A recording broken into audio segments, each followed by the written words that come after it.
So, as you see, I've chosen the topic, P&I insurance perceptions and conundrums.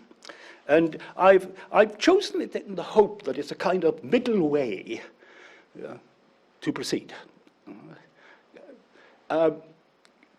I'm not quite sure how many people have any understanding of what P&I, protection and indemnity, if I fill out the P&I. But I'm hopefully, you know, there's something for somebody who's coming to the subject in an introductory way, and something for somebody who is deeply into the subject already. It's also a subject that isn't too tied to any particular jurisdiction. So we belong to different jurisdictions, and we can happily, more or less, address this subject without being too absorbed by conflict of laws issues and the like. Right? So it is very much an international subject. Also, it's insurance, and in many ways, you know, insurance is insurance is insurance, and P&I insurance isn't really any great distance from every other category of insurance that you can think of. And like an insurance subject, if there are students here who have experience of commercial law and insurance law in particular, you know, the usual core of the course, at least, is any particular loss covered? So you think you have a claim, you have an insurance policy, can I recover? So we can spend a lot of time talking about the notion of loss, examining the perils. What's a peril of the sea? What is fire? What's an accident? You know, these are the things that trouble commercial lawyers in the context of insurance, and then we become absorbed by issues of causation. And causation is just so big in insurance. It's a major topic, as it is in the law of tort and the like. So you'll be happy to learn I'm not going to take that approach. So I'm going to talk about P&I as an institution, and also as the provider of certain kinds of insurances. So we're not going to get into the small print of precisely what is covered, although hopefully I will manage to give you some indication. Right? I have a few PowerPoints. I'm not going to overwhelm you with a pictorial show, but from time to time I'll put a PowerPoint up there, usually to support some source that I'm talking about, and as I discuss it, you can read the small print, the detail of the source. So, P&I insurance is the maritime example of mutual insurance. So we're not talking about market insurance, we're talking about mutual insurance, and hopefully, as I go through this lecture, you'll come away with some idea as to what mutual insurance is and its basic characteristics. But in the shipping industry, right, whenever we talk about mutuality, people, I think, predominantly look towards the liability insurance provided by what we call the international group of P&I clubs. So this grouping, right, is a major insurer of maritime third-party risks. Right? So to give you some idea, you know, they insure around 90% of international going ships. Quite a market share. They insure 95% of all tankers. As a reasonably accurate figure, 9 out of 10 ship owners will be insured by the international group. So they are a big-time player in the maritime sphere. And of course, third-party liabilities is a very important area of insurance. The cover is enormous. You could say they cover the A to Z of maritime liabilities, you know, from fines to pollution liabilities, from death and personal injury claims to collision and wreck claims. Right.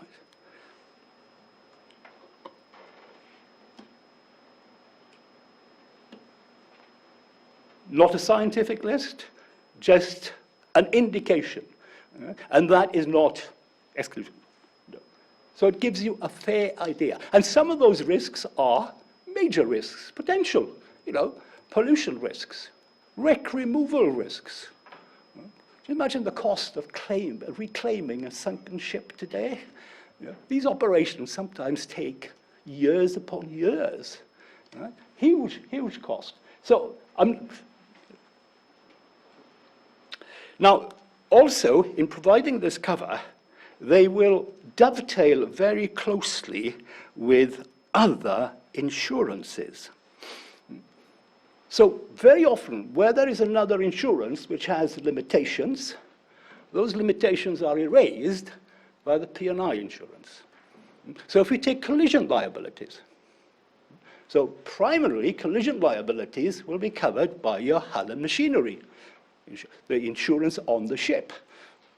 But the standard cover would mean 75% of your liability would be covered by the H&M. So that leaves 25% uninsured. You can go to your P&I club, and the P&I club will give you topping up. Now, those figures are not scientific, because the division between the hull and machinery insurance and the P&I insurance is a question of contract and agreement. Salvage is another example. What we might call common law salvage is insured under the hull policy. But the special compensation and the other contractual agreements for special compensation is governed by our P&I.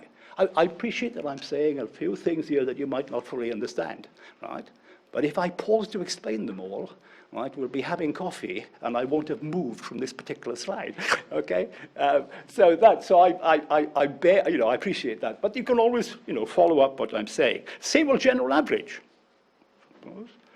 Very often, general average is covered by the H&M cover. But very often the shipper might lose his entitlement to general average. Where can he go there? He can go to his P&I club. The P&I club possibly covered him for loss of rights under the hull and machinery.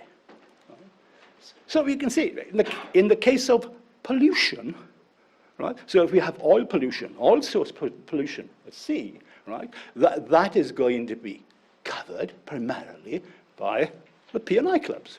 Now, I do appreciate that, the US is always a little different when it comes to liabilities, all right? And I'm not going to overwork that again, but there will have to be certain adjustments, right? But who insures under the CLC, the Civil Liability Convention? Your P&I club. Right? But of course, there's the International Oil Pollution Compensation Fund, and they work closely together. So there, your P&I club is going to be working closely with this fund when you have major spills from tankers, right? So the compensation is pretty great, but also is the insurance quantum. The cover, risk-wise, is wide, but the amount of compensation, runs up to about 3.1 billion per incident. Now, there'll obviously be limitations involved here, but that's, a broad total cover. Well, when you think of the Prestige, if some of you remember the Prestige in Spain and France, the oil pollution, right? I mean, that was some years ago, and so the values of those kinds of things have gone up a lot. But, you were up to about 1.3 billion euros. It's a lot of money, isn't it? Particularly to academics. I mean, it's a lot of money. But your P&I is strong enough to meet it. So this form of insurance, it's in the public interest. It's in the public interest because it's a lot of insurance to clear up accidents and disasters at sea, and particularly polluting accidents, right? Now, when I'm talking here about P&I cover, but I'm talking about the cover provided by the international group of P&I clubs. But I'm focusing in only on one aspect of the cover, which incidentally is called P&I cover, but we're talking about their cover of marine risks. So they will call it, Class A cover or Class 1 cover. But within these clubs, you will have other classes of cover, particularly we call FD and D, freight, demurrage and delay, which you all understand those terms, don't you? But legal expenses, and the other expenses. So every member would go into the club and they take their FD&D because they cover your legal expenses. You know? And they can be very, very significant. And there might be other classes dealing with war risks or charterers risks. Right? So what we're dealing with is one tranche. Right? And I also want you to bear in mind, we're dealing with a tranche which is mutualized. So this is mutual. But the P&I clubs, they give you fixed premium cover as well. And as I understand it, you can have anything you wish, any area of their cover you can do on fixed premium terms. So you can do it as the market does generally. And there are also P&I clubs outside the international group. So don't think that the P&I world, this is a grouping, the significance of which I will explain to you in a little while. But there are P&I clubs which are not members of the international group. And of course, that's something that every ship owner should bear in mind, because the nature of the insurance cover changes. Right? And there are P&I clubs that do specialist covers only, like war risks, like charterers risks, like through transport, which deals with container risks and the risks associated with docks and ports. So there's a big field out there of P&I mutual insurance, but not wholly mutualized. Sometimes it's done on ordinary market terms. Now, let's go on and look at the structure of the group. And I'll do this as quickly as possible and go through the introductory material. The international group is now an incorporated entity. It's based in London. Right? Its membership are drawn from the member groups. Okay. And the members are these. So you have 13 clubs. Technical term is associations, really, but everybody refers to them as clubs. So those are the 13 clubs which are members of the international group. And you'll see, there's one from America, right? There's one from Japan, there are 3 from Scandinavia, and the remaining 8, if my mathematics is right, are all based in England. And I say England as distinct from the UK, because there's none in Wales or Scotland or Northern Ireland. They're all, and they're historical. And that's the history is reflected in some of the names. But yeah. So these are the club members. Now, these club members operate independently. Although they're members of the group, they group in for certain purposes, but they still retain an independent existence. So they are independent insurers. And that raises a few questions about competition. But the thing about the clubs, which is a generalization, right?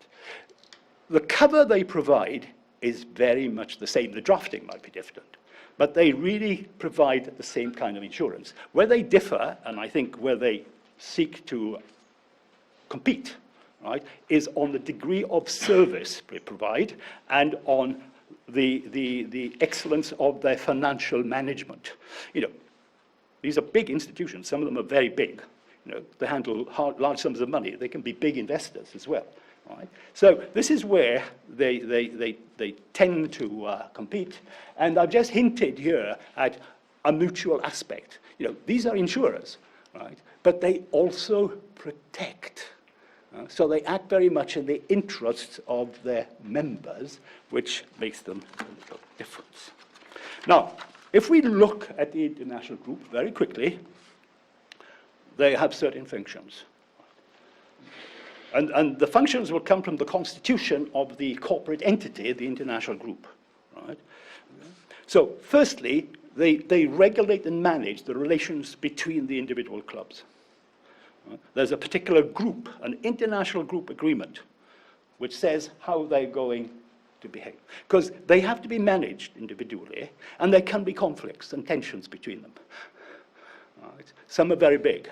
Some are much smaller, some are strong, some are weaker. right? And that could be relevant, okay? And to give you some idea, it governs the way they compete between each other with regard to ship owners, because ship owners can change their allegiance. But there's a little rule, for example. If you change from one club to another, the new club must give you precisely the same terms as you had in the old club for the first 12 months. And that's trying just to keep, a sensible, civil approach to competition. You don't want to be rocking the ship with absurd reduction in rates and the like. Right? Second purpose, and this is important, they organize the reinsurance of the club. So these clubs reinsure. They give you huge cover, but they don't bear all the risk themselves. They reinsure.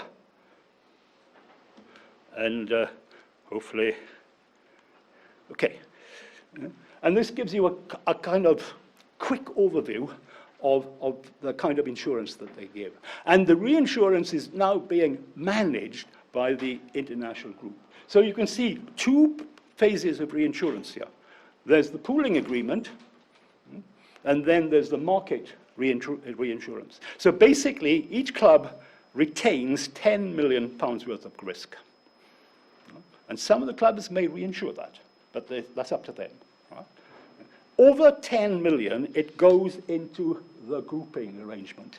So between 10 and 100 million, then that risk is shared between the 13 clubs according to the agreed formula in the pooling agreement. So the clubs, generally get a little nervous when a claim reaches the pooling limit. But you can see, essentially, so between 10 and 100, all the clubs are contributing, and of course all the membership in each crib contributes to its club. So essentially what you're doing is you're sharing the risk throughout the international shipping community. And of course that's the great secret insurance. Spread the risk. Right? It's very dangerous when you don't. Okay. Now, and you see, that picture, if you studied it very hard, is much more complicated than I've set out. The way these reinsurances are put in place, it's quite a complex. There was once, it was the biggest reinsurance contract globally. I'm not sure it is still that, but that reinsurance agreement takes a lot of being structured properly. And you'll see that there are maximums with regard to oil pollution and charterers' liabilities. Now, these clubs are basically ship owners clubs, all right, but they accommodate other people, particularly charterers, right, because many owners are also charterers, right, in the course of their business, right, and also they also offer cover to specialists, so they can be available more broadly than just owners and charterers.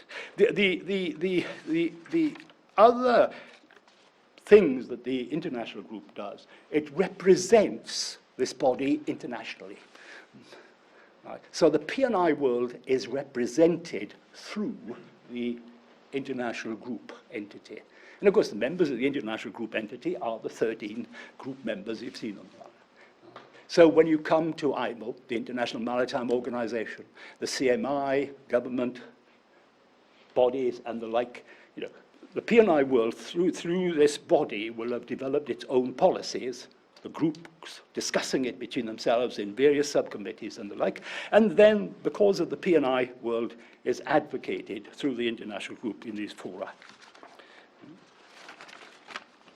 Now, a few words about the management of these groups, because one of the things I want to talk about is the claim structure and certain things, aspects of that. You can't understand the potential problems and the potential issues that may arise without understanding the structure of the clubs. So essentially, the structure is that the club will have a board of directors. It may also have a members board. necessarily. And then you have the managers. And all these bodies, apart from the managers, will be appointed by the members. Right? So the board of directors is appointed by the members. If there's a members' board, which is another body that makes decisions. Now, the thing is, the directors have the direct responsibility for claims, but they also have huge, almost limitless powers of delegation. Right? So, in reality, all the claims and the day-to-day working of the clubs is given to the managers. But then you have, when it comes to claims, you'll find that, yes, the managers are in the forefront, but there's a role for the directors, and there's a role for the members' board. And sometimes these roles are, a discretionary right to come to alternative decisions. So very often the decisions of the managers can be set aside, I won't say overridden or appealed, they can be set aside by powers vested in the members' board, and I'll come to that a little bit later. Right? And the managers may either be, forefront, they may either be directly employed by the club, or many clubs appoint management companies. The American club does, in New York. It has a contract with a management company, which actually moves in and does all the management for the club.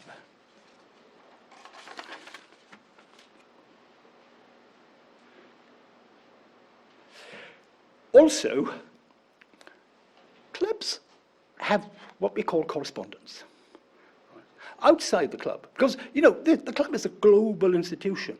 Its tentacles feed out around the globe. Right? Shipping, the oceans are 2/3 of the globe. Right? So wherever you have a shipping center or a center for trade, export and import, you will find a correspondent, and these correspondents represent the club. So it's the forefront. Now, I'm sure in the port and around the city, you will have correspondents. And some correspondents represent more than one club. So you've got to be, when you're dealing with the clubs, you've got to be a little bit tentative, because you might well ask the status, what is your status vis-a-vis the club? And the correspondent isn't directly employed. It's not a permanent agent. Correspondent, it represents the club and will be individually mandated from time to time to do things on behalf of the club. Okay.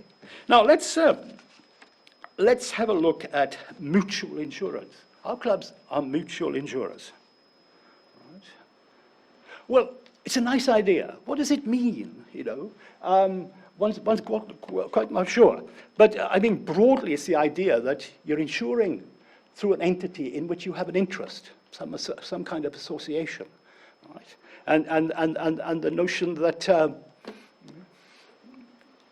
you are a little bit more than just a contracting party, right? And historically with these clubs, this is how it used to be historically, right? They would say, well, essentially, if you've got a mutual, what it means is that each person who's part of the club is both an assured and an insurer. So you're standing in two kind of guises.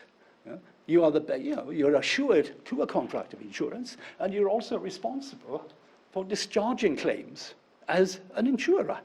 Right? And as you see, this is a definition that is in the English Marine Insurance Act, right, which gives us a notion. Well, that's very simplistic today. Okay? And in a nutshell, I shan't overwork this. It's an historical idea. I can't work like that anymore. So what has happened? The corporate entity has come along. We're dealing with big associations, big commercial financial organizations, employment-wise, money-wise, business-wise. Right? So they form the corporate entity. Right? So when you now are insured with the club, your insurer is the corporate entity, not your other members. It's the whole idea that each person is an assured and an insurer isn't strictly right, except that the echo survives, right? Because each assured is a member of the corporate entity. equivalent, if you wish, to a shareholder. It's a poor analogy because, in commercial terms, his position is very different. Right. Now, secondly, what has thrust mutuality to one side is the very nature of the modern P&I club. A modern P&I club underwrites a huge fleet of vessels. Now, those vessels are of different types and categories. You have petroleum ships, you have possibly cruise ships, you have tankers, you have bulk carriers, you have ferries. So these ships are so different, the risks associated with them are very different. The old clubs, you had this mutuality, this commonness of risk. So everybody went into the club on the same terms. In other words, the basis on which they contributed to the pot when claims were made was essentially the same. The same formula applied. That can't be the case anymore. So what you have is differential assessment of risk. So the club acts really very much like the market insurer in assessing the risk. And therefore, in other words, the rate at which they contribute to losses may vary as between ships. Now, that obviously, fractures the notion of mutuality. And it is, I think, a problem, that has to be confronted by virtue of the huge variety of risk. But what is absolutely consistent with mutuality is the idea of calls. So if you take out insurance, you pay a premium. And having paid your premium, the underwriter can't ask for a penny more for the duration of the insurance. The risk has been adopted on those terms, and usually there's no adjustment for premium. When you join the P&I club, it's not like that. Because you're not going to pay a premium, you're obliged to pay a call. That is a call upon you. And if the club is having a very bad experience and a lot of claims, and it needs more money, it comes knocking on the door, and it makes supplementary calls. And it can continue the process until it is able to discharge all the obligations. So theoretically, you could lose sleep at night over this. But of course, this is where the clubs appreciate that. So this is where they try and manage, the initial call as such that it's going to be a fair chance of being what is demanded of you in the first year. Clubs don't really like going back and asking for more money because, understandably, owners are going to be upset by it all. The other aspect of the subject, which is strongly indicated on the mutuality, is that the club, as I've already indicated, not only gives you insurance, but gives you advice and guidance and assistance. So if you have any query about a charter party or a bill of lading or any kind of document, or what is this new convention about, or what about this legislation, the club will be there to assist you. If you have a claim, you're involved in an incident, a member might, you're in a collision, what do you do? Ring up your club, they might take over the whole situation for you. And to many people, it's the first protocol for help because, let's face it, lawyers are very expensive, especially maritime lawyers. So you can ring up your club and they're going to do the best for you without charging anything beyond. So they rely heavily on that. And let's, because yesterday we had a gentleman talking about ship arrest. What a service that they offer. The danger of being a ship owner today, that any claim could turn into a ship arrest, which means that you lose the use of the ship. And the consequences of that. But the club is there as long as you're otherwise an acceptable member of the club. The club might help you by giving security, a letter of undertaking, as we call it, to either preclude your ship being arrested or to secure its speedy release. And that letter of understanding is telling the claimant, we will satisfy the claim against you if you are successful, which is precisely why the claimant is arresting the ship in the initial place. So the substantive security of the letter of understanding comes in. I mean, it's a marvelous service. Those of you who are a little bit more into charter parties than like it, there's the letter of indemnity, but that's very different, because they give you the form and then advise you not to use it. Okay, but I'm not going into that. Now, so, quick word quickly about this in marine insurance. So P&I, and this is particularly those of you doing shipping, I mean, so we have this label marine insurance. P&I is a third-party liability risk. It is marine insurance. So whatever law you have locally, if you have a marine insurance statute or a body of law, it applies. Otherwise, any insurance legislation or common law applies, as long as it's relevant to our topic. So it falls full square. And in terms of marine insurance, it's a time policy, because it always runs from the 20th of February for 12 months to the February the 20th, the following month. And we won't go into the reasons for that, romantic as they are. Okay. So, and what's the difference? A call rather than a premium. And the other difference is that your contract will be based on the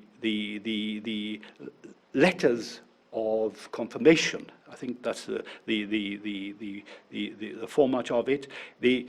When you enter the club, right, you will be given a letter of acceptance or wording of the kind, and that letter of acceptance will communicate and contact with the rules of the club and indicate precisely what cover you have.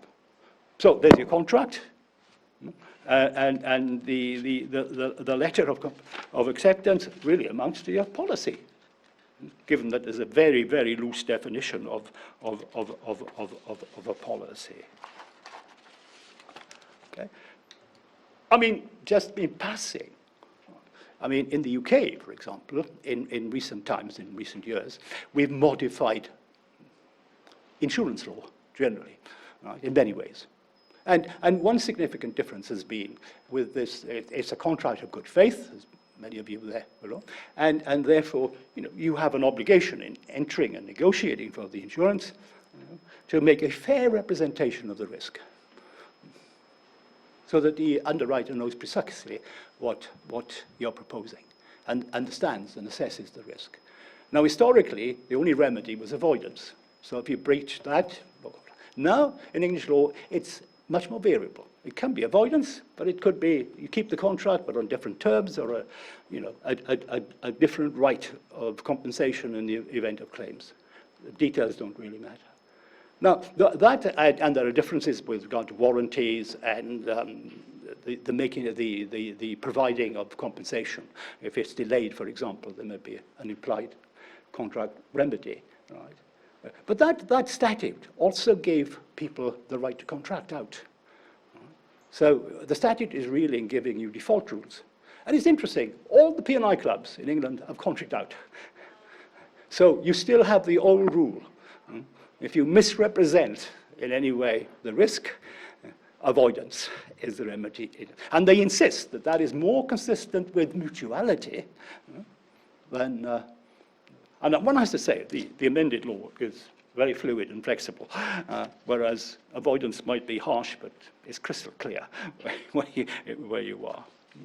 Okay, I am the time, and let us now then move forward and be a little bit more technical. So hopefully I've given you a picture, right, of what it is. And now, there's a question that is frequently asked about the subject. What is the nature of P&I insurance? Is it liability insurance, or is it indemnity insurance? And I hope the next few minutes I'll explain to you indirectly what is the question is being there. So with you notice I've spoken in terms of liability insurance, all right. If you read the rules, you'll find the reference to liability insurance. And of course, liability insurance is a respectable aspect of insurance, generally. But with liability insurance, of course, you are insuring the liability of the assured. And it means that once the liability of the assured is established by a judgment or an arbitration award, or by agreement with the consent of the insurer, right, you have your cause of action. Once the liability is established, you can sue, in other words, the underwriter. And of course, all liability insurance are heavily weighted towards procedural conditions once there's an incident out of which a liability may arise. So unlike other insurances, they impose substantial obligations of the assured as to if the ship takes the ground, what do? You've got to think of your insurance, because now, at that stage, you've got an obligation to inform the underwriter very quickly, and obligations that will carry forward. And of course, the insurer, and I also use the word underwriter, you will notice, for the insurer, which is more of a market term, right? The insurer also has substantial powers to intervene and take over, because the insurer is insuring liability, and he wants to control the allegation of liability against you. Because in defending you, he's also protecting himself.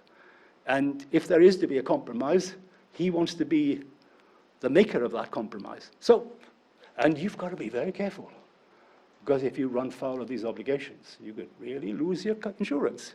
So you've got to know how to manage insurance like that. So so that's what liability insurance is. But that doesn't explain. All that I've said is present in P&I rules. Right? But the P&I clubs don't actually insure your liability. Your liability is essential, but it goes one step further. What it ensures is your payment in discharge of the liability. So essentially, you have to pay the compensation or pay the expense. And having paid it, you can then seek, and this is the key word, reimbursement from the club. And if you read the club rules, it's so quaint. I'm not saying that critically at all, right? Because you can request reimbursement, right? which can indicate some other aspects that I'm going to discuss with you. Okay, so this gives us then what is widely referred to as the pay first rule, or the pay to be paid rule, and this is it. So, unless the directors, in their discretion, otherwise decide, it is a condition precedent of a member's right to recover from the funds of the association in respect of any liabilities, costs, or expenses, that he shall first have discharged or paid the same out of funds belonging to him. And then it goes on even further. Now, that's quite an obligation when you think about it. But you can see, about that, there's certain qualifications, unless the directors, in their discretion. We'll talk about discretion next. Right? So, within that management structure, if you're running foul of this, you can go on your knees and beg the directors to exercise their discretion to keep your insurance. Right? So there it is. And note the kick in the tail. You can't even borrow money to pay. You've got to be able to do it out of your own funds and out of your own means. And the assistance there is that you need, in order to be a member of a club, you need independent kind of wealth comfort area. Because, as you can imagine, a few years back, members were getting around this and borrowing money from the bank or whatever, and paying their interest on that, and through that they were getting their recovery, right? So what it's interesting, but it's quite harsh. It's quite harsh, and note that it's a condition precedent. And if I go to the next one, I don't want to be, I don't want to discriminate, but the American club has precisely the same rule. And what's also interesting is that this rule isn't actually very visible in the rules. And in fact, it's not indexed. I will tell you, with the American rule, I read their rules twice before I found it. And it's so crucial, because it's critical.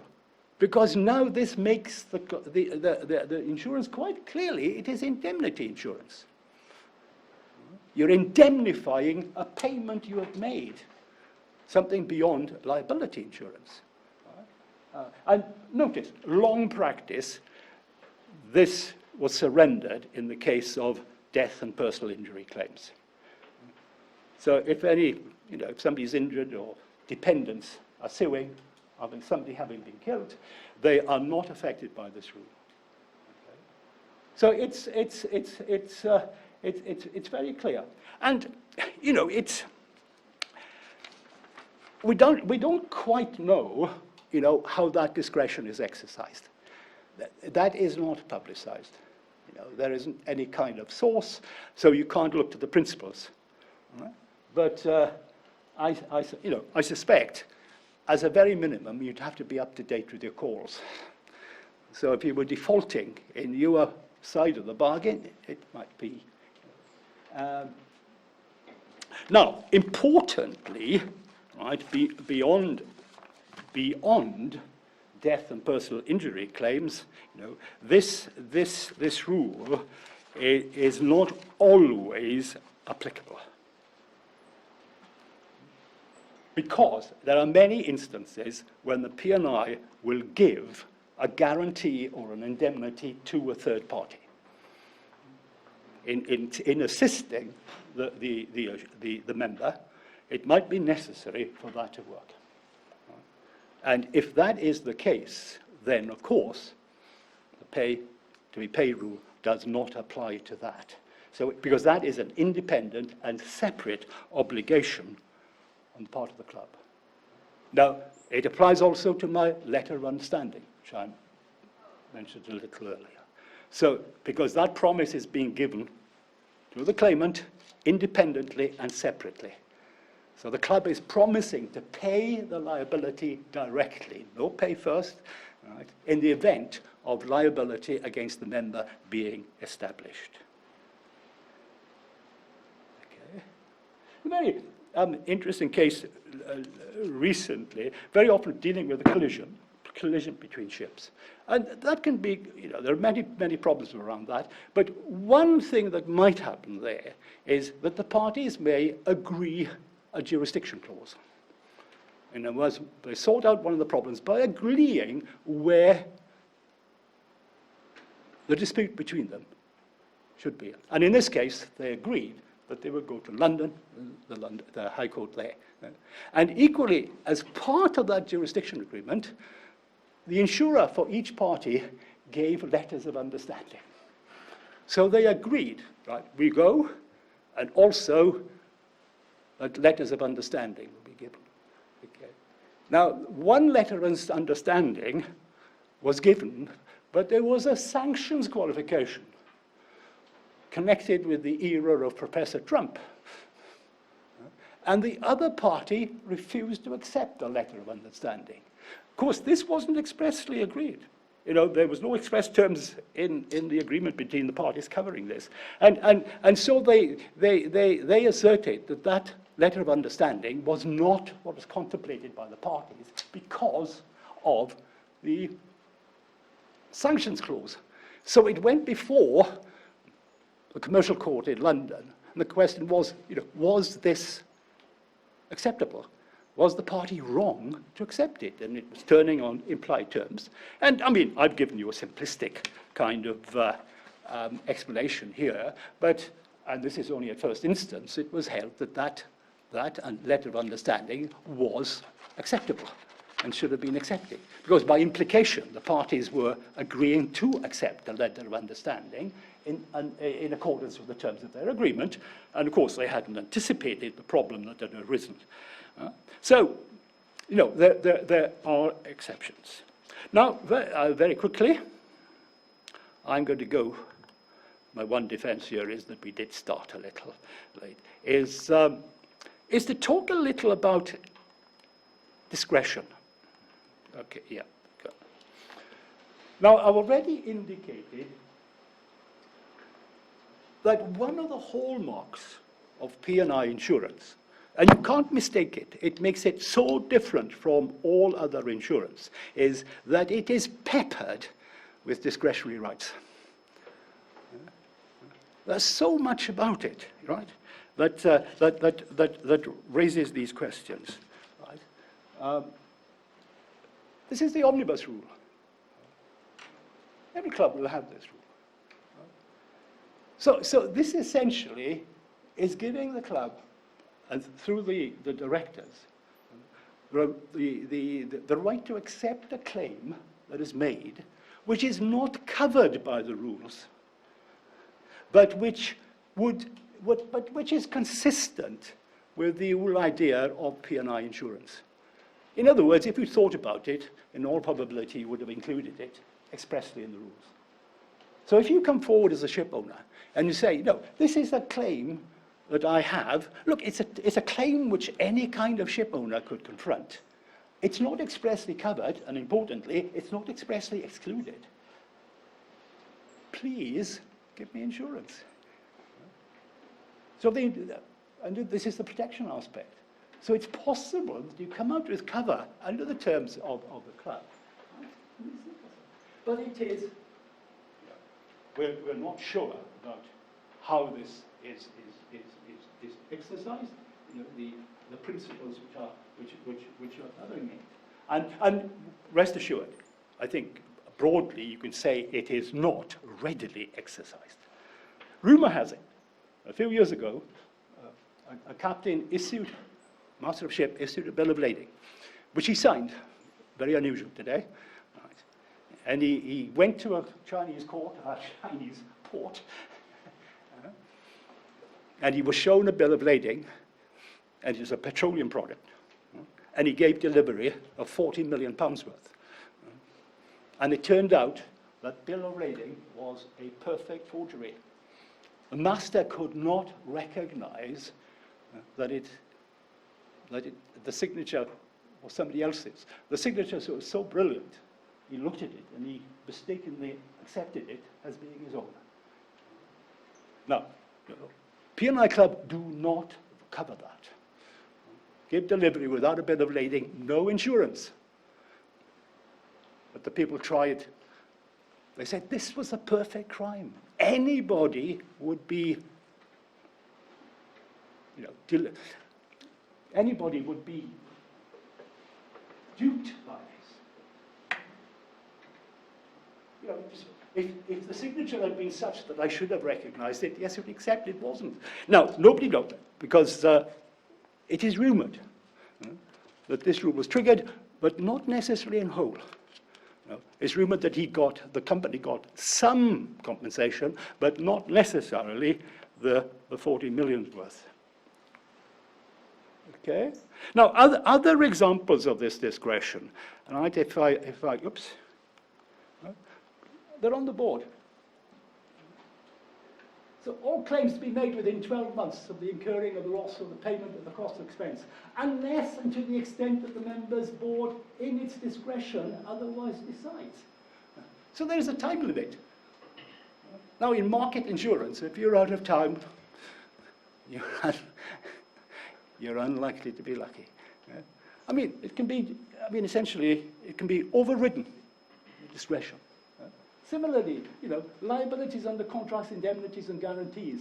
Or the members' board, in its absolute discretion, decides the member should be reimbursed. So we're constantly, we're coming to the management. The managers are there, but their decisions could be overwritten by the members' board or by the directors according to the distribution, or given under the terms of the constitution of the club. Let's see if there's a member has no right to compensation for delay or failure to reimburse the member, right? Unless the member's board in his discretion shall otherwise decide. And so on. Now, this has a few consequences. Now, there are people who say this means that we're not dealing with insurance. Begs the question, what is insurance? Easy question. very difficult to decide.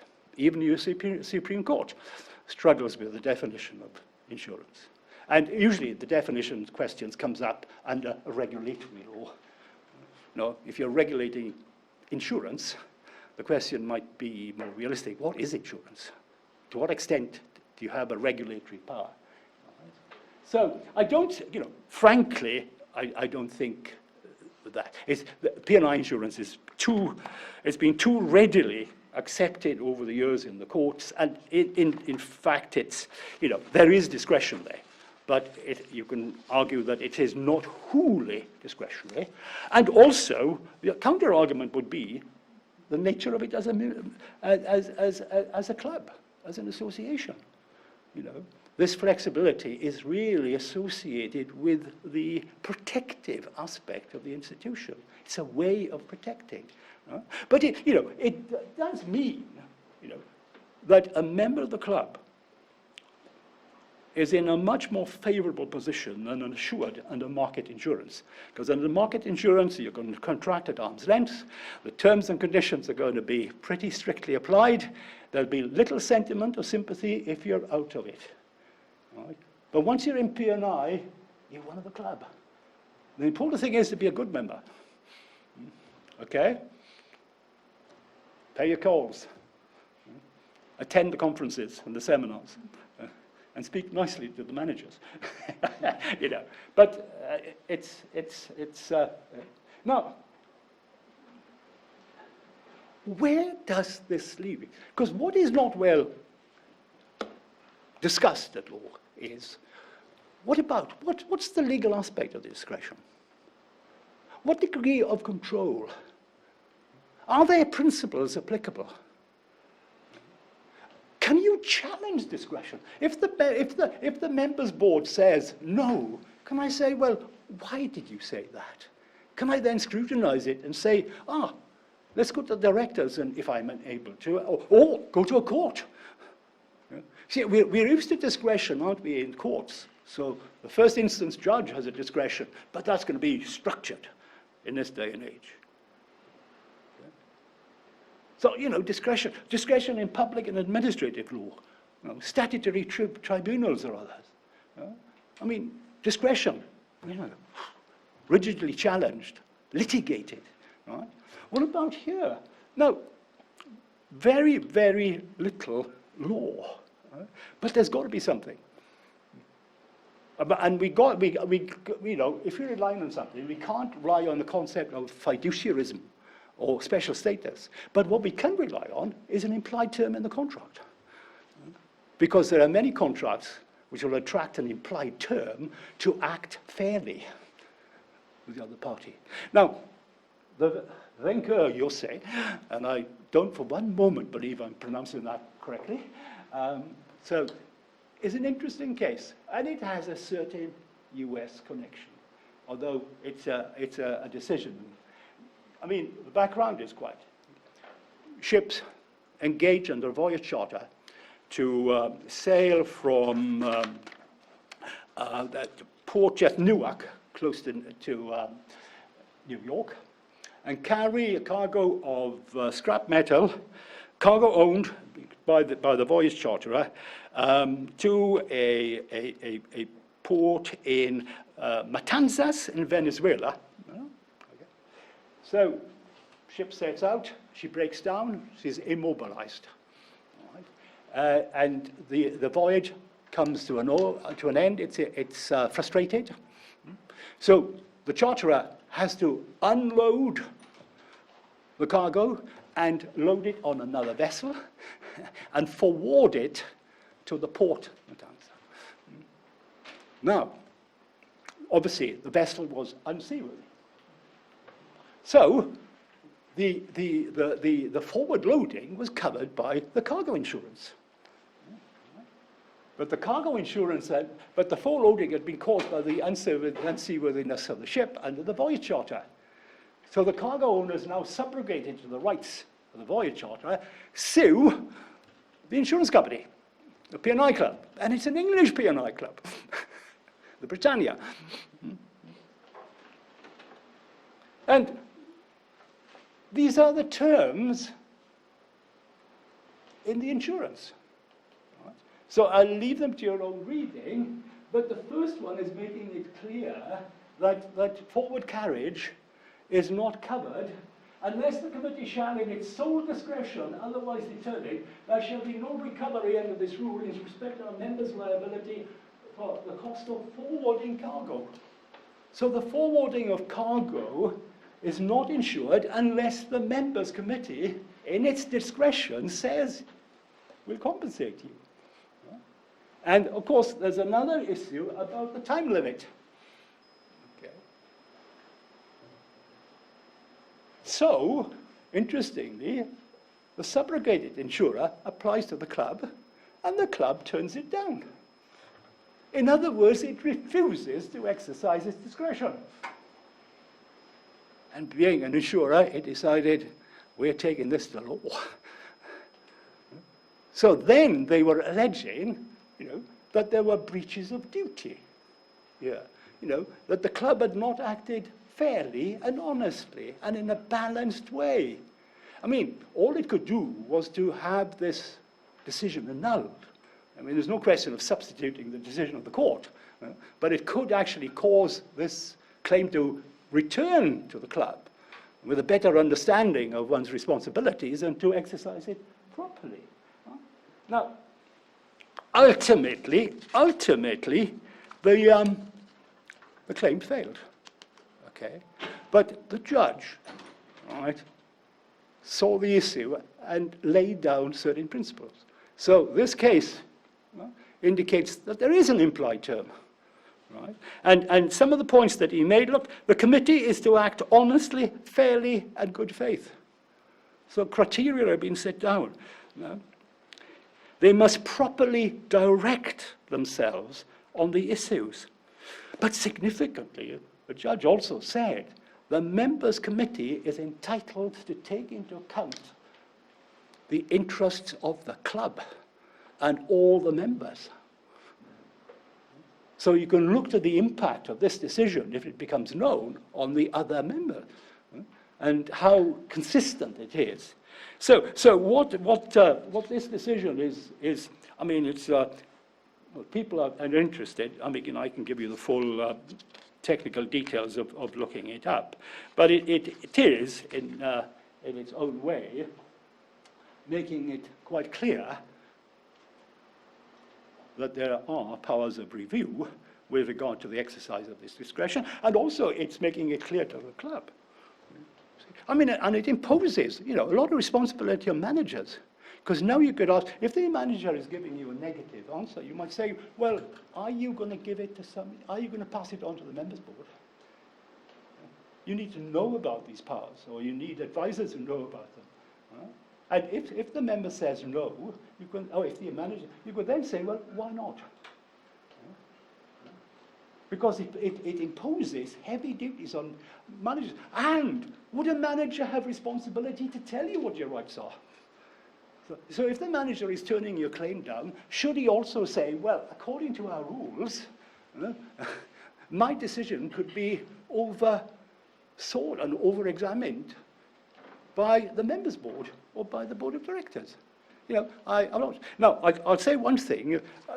The English clubs, there is nothing in their rules on this, but with due respect, the American club has actually seen the points I'm making to you. And there is a lot in the American rules about the duties of managers. There's a lot of what you might call, natural justice in a commercial context. And they specifically laid down, formulate rules governing the procedure.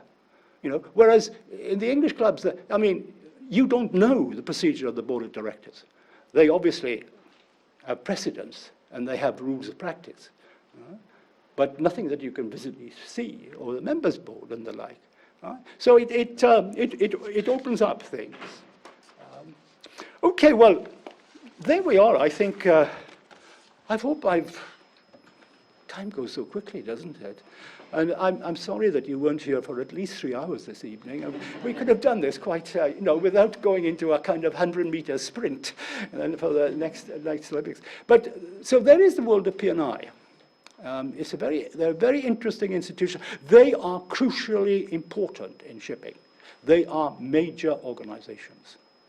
Because, I mean, it hasn't affected the United States, although it might one day, but outside there, the remainder of the world are engaged in the creation of what you might call an international regime touching on maritime liabilities.